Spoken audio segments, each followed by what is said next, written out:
Welcome back, listeners. It is Sunday. We're in Barcelona. It's the Growers Conference 2015, and I have the absolute pleasure of being joined by Mr. William Texier. How are you, William? I'm fine, thank you, and it's Good. a pleasure to be with you guys. Thank you very much. The pleasure is ours. How have you found the show so far? Oh, very nice show. It's always a nice show, you know. This is the show that attracts people from all over Europe, and we see this almost the same faces every year. It's always a pleasure. Good stuff. Now, if you've been living in a closet for the last 10 years and you're not sure who William Texier is, then you need to get out a bit more, because he's written Hydroponics for Everybody, the book that everybody should read that grows hydroponically. It really is a cover all bases, brilliant book. I read it as soon as I got into growing, and it really just took me up so many levels. Now, what you want to do is come off the internet, come off the forums where you can get lots of bad information, and start reading some books. And a great place to start is William's book, Hydroponics for Everybody. When did you start writing the book?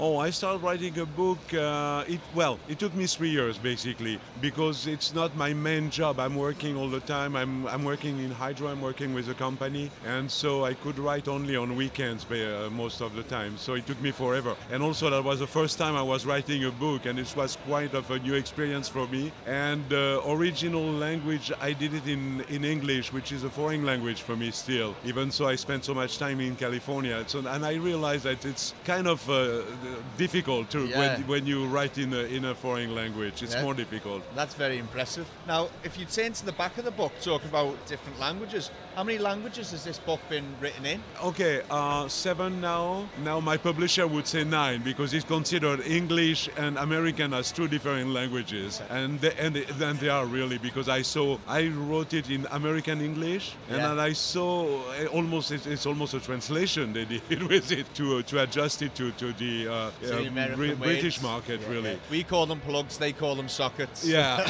exactly. There's so many words like that. And then my publisher counts also Spanish as a European Spanish and American Spanish. So for him it's 9 languages, but basically for me it's 7. Good stuff. So this book really is worldwide, isn't it? Yeah, it is. It's going to be translated into more languages. There is Japanese coming, and there is probably a short version of Dutch coming also. So That's really interesting. It's going to be. Now, before we get into the book, can we what a little bit about yourself? When did you start growing? When did you get into it? I used to live in California, in San Francisco, in the beginning of the 80s, and that's when really that indoor hydroponic growing started. And I was very enthusiastic. I had done some hydroponics long time ago before that in my backyard in France. To grow a large variety of plants, and I would do outdoors hydro, relying on gravity and having systems on a hill, and basically moving water from below to the top, and then gravity fed. And my life changed. I did so many other things in between, and suddenly someday I found that people were starting to grow hydroponically on small scale. I thought that was brilliant, but I didn't like what was on the market, and I was lucky enough to meet Lawrence Brook, who became the founder of General Hydroponics US, which is still now the leading company in America, really. And our ideas were really very close to each other. Very shortly we become very good friends, because we are both fans of the same thing. We had the same one-track mind about hydro. Same passion. And this is how I started. I started with Larry 85, something like that, and just at the beginning of General Hydroponics, when the company started. So that's nearly 30 years of growing experience, isn't it? Yeah. And we learn by trial and error. Yeah. But we learn fast, because we love that. Are you still learning stuff today? Oh yeah. But now I'm lucky, because I have a very large base of customers and readers, and so my learning is not limited anymore to what I do, but to all the feedback I got from all that people. And this is really a very rich and very interesting database, Yeah. And it's very rewarding for me to be able to gather all that information. It's a really nice to have 30 years of hydroponics knowledge and information, and you've got a lot of knowledgeable friends as well. Just all in this book. I wouldn't recommend it enough, to be honest. It's a very good, great book for anybody starting out, and even people that have been doing it for 5-10 years. I'm sure there's a hell of a lot of that people could learn, even if they've been growing for 10, 15, 20 years if they read this book. Yeah. Well, you have different ways to talk about the subject. You can do a journalist work, which is gather information from all sources, and God knows that nowadays the sources are rich and many. And then you make a summary of what you learn, and you can really do something interesting about the subject. The other way, and this is what I've been trying to do, is to try to pass on some personal experience. And I realize it's a lot more difficult because personal experience is very difficult to share. Yeah. People like to make themselves their own mistakes. Yeah, it's definitely. Now, I was just mentioned before about sort of your favourite chapter, and the field of work that you're most interested in or most involved in is nutrient solutions, isn't it? Yeah. Can you tell us a little bit about your work in nutrient solutions? I'm trying to specialize into what happened in the root zone. It's really a fascinating field, not too much study really. When you take the earth out of the plant and when you grow that plant or into an inert substrate or into pure water, then you are in completely another field, no pun intended. You are completely in another reality, and all that happened in that root zone, it's really fascinating, and it's a field that needs to be learned more. There's a lot to do and few people are researching the micro space, the 1 millimeter around the roots. It's very, very different than the rest even of your nutrient solution. Yeah. And many people try to work in a totally sterile or environment with no life. And for me, my interest really is exactly the contrary. It's to bring life to hydro, exactly. Microorganisms. It's trying to reproduce what there is in soil without the soil. Exactly. In other words, take all the good stuff and leave the rock away.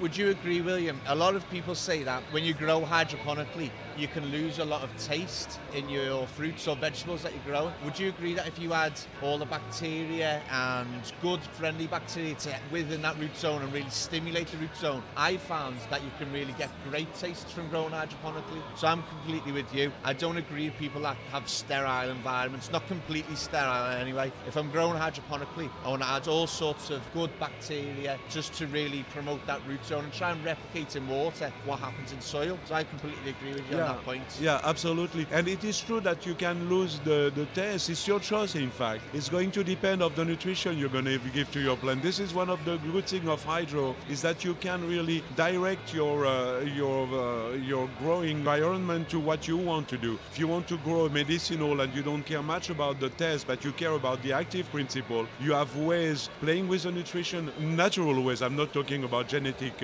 modification, of course, but you have natural ways to increase your active principle in your plant. If what you want is taste and smell, you have natural ways, still playing with nutrition and, as you say, with microorganisms to improve that taste, and so you really can do what you want. You have to choose carefully your plant and everything, but you can direct your effort into one direction. And if you were to pick a hydroponic bacteria that you would add into your solution, do you have any favorite brands of powdered bacteria? Actually, my favorite is not a bacteria, it's a fungus. It's Trichoderma. It's really, they have some strain of Trichoderma that do everything. They are brilliant. We made many tests by mixing a large group of microorganisms and then against a very small group, choosing just one bacteria, one bacillus. And it seems that if you restrict the number of living organisms, the results are better, because I guess that when you put too many, there's a competition between them. Now, there is also something that we developed that is unique to us, which is Bioponics, which is introduction of organic nutrient and working hydro with an organic nutrient, which is also completely a new field. Yeah.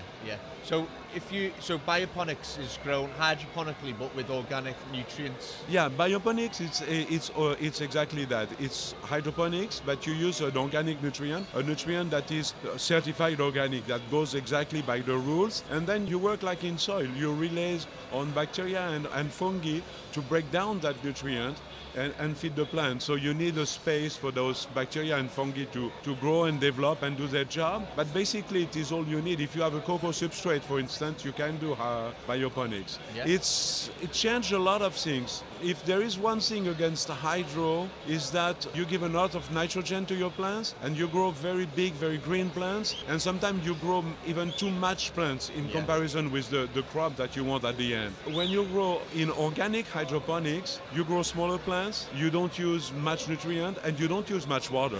And at the end, the ratio between your crops, really what you're going to take out, and the green mass that is just going to go to the compost pile, the ratio is a lot more in favor of the crop. In other words, you don't grow so big plants, but the ratio of plant against crop is a much better ratio. The consumption of water is almost nil, it's incredibly small.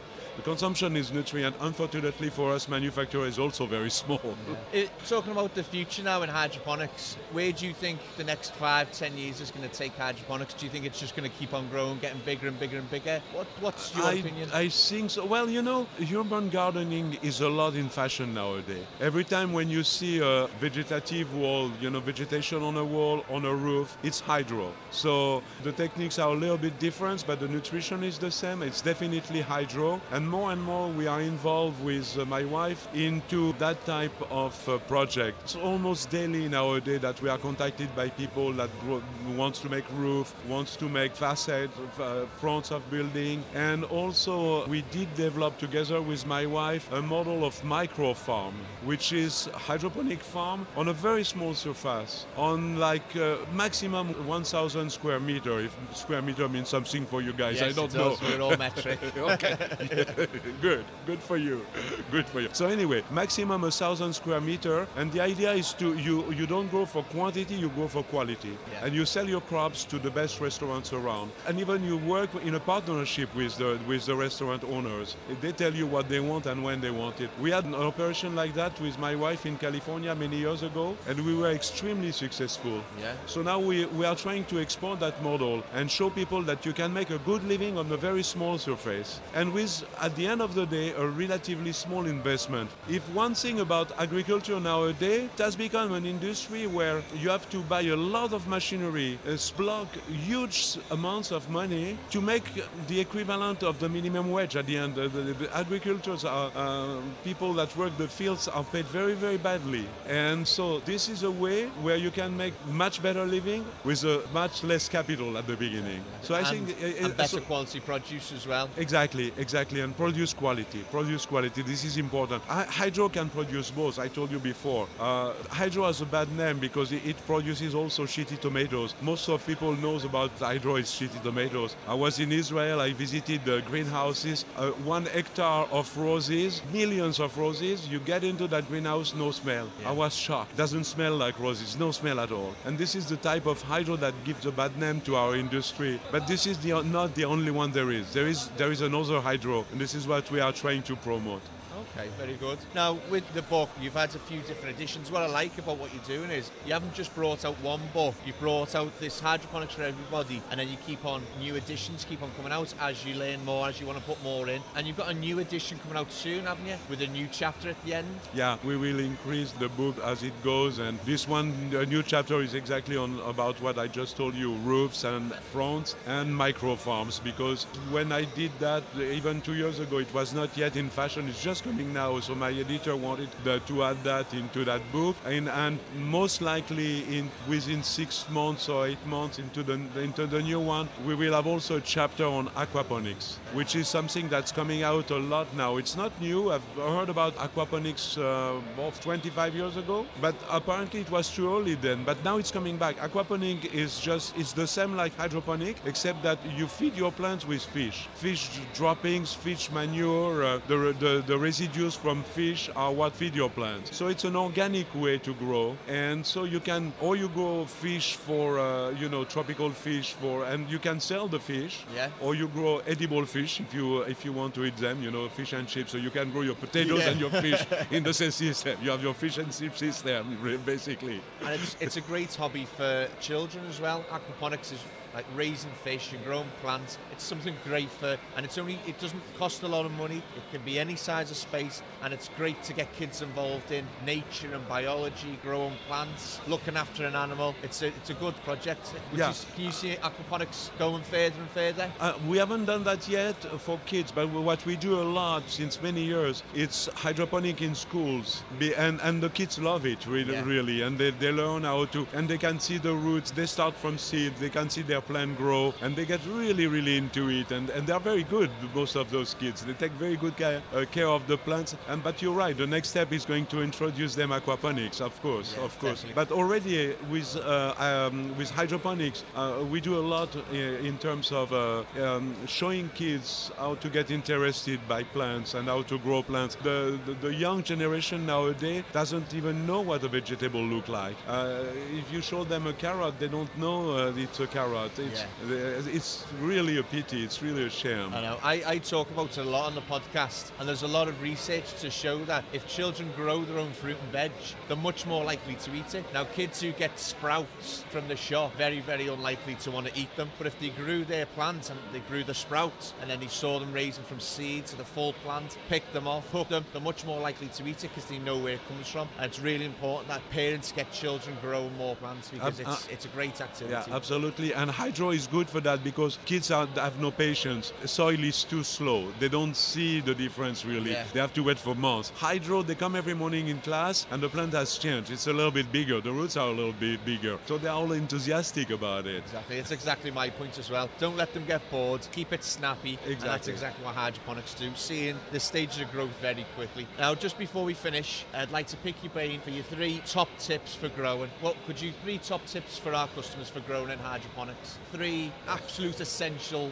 quality nuggets of information. Okay, well, there is one thing that is the basic for hydro, and it's really even the only one secret about hydro. It works because we oxygenate the water. So my first tip would be to always choose or design a system that is very well oxygenated and that circulates all the time. Circulation is the big secret. Oxygenation is the big secret. Yeah. All the passive system with wicks and stuff like that don't work very well. So it's really, I cannot stress it too much. Oxygenation, that's really the first one. The second one, would be the same in soil. Choose carefully the variety of plant. If one thing you can do with hydro is to really unlock all the genetic potential of a plant, but the plant cannot give you more than its genetic potential. Yeah. So the choice of your genetics of your plant is really crucial. It's very extremely important. And the third one would be not to rely too much on books, not even on mine. Look at your plant. Yeah. Don't forget. Don't listen to people. Think by yourself. Look at your plant. Try to gather a sense of when your plant is healthy. Try to gather a sense of what your plant is telling you.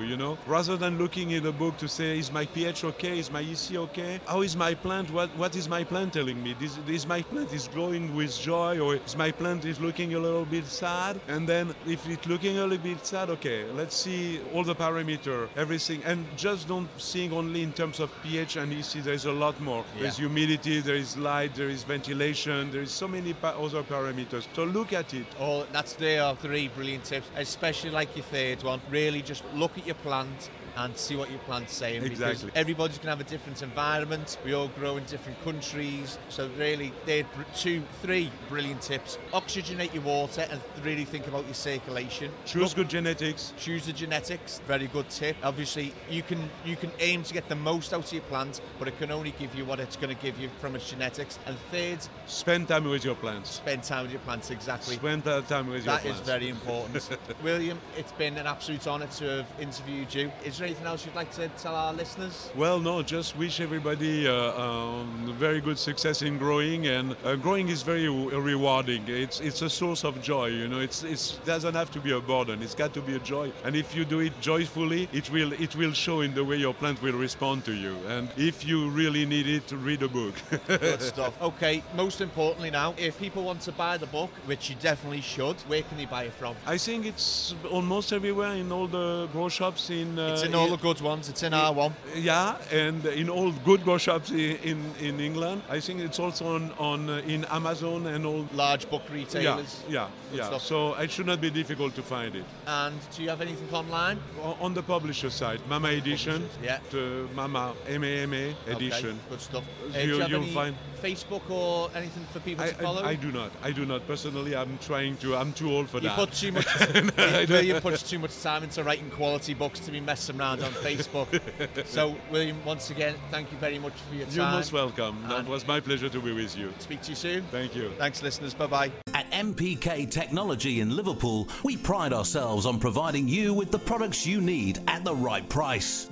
Once more, if the products you want aren't in stock, we'll order them in for you. And if you don't know exactly what you're looking for, we'll happily point you in the right direction.